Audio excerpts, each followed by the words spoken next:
ଆଜ୍ଞା ଆଜ୍ଞା।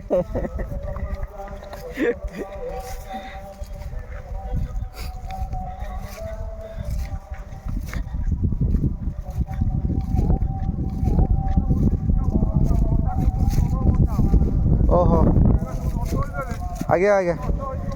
ଆପଣ ଗଛ କ'ଣ ମୂଷା ଆଉ ମାନେ କ'ଣ ଚଢ଼ିଗଲେ ଆଉ କିଛି ଖରାପ ହେଇଯିବନି ଗଛ? ଗୋଟେ ସେ ତରଭୁଜ। ଆଚ୍ଛା ଆଚ୍ଛା। ଆପଣ ନଷ୍ଟ ବହୁତ ହେଲା ମ ଏଗୁଡ଼ା କ'ଣ? ଇଏ କ'ଣ ଏମିତି ନଷ୍ଟ ହେଇଗଲା ଗଛର?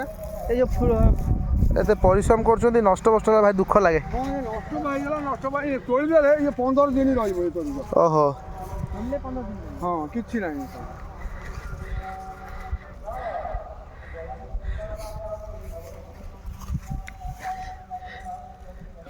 ଏଇଟା ସବୁ ପାଚିଲା ନା ଆଜ୍ଞା? ହଁ ସବୁ ପାଚିଲା।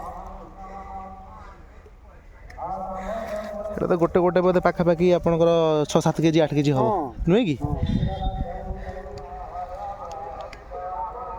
ହେଲା।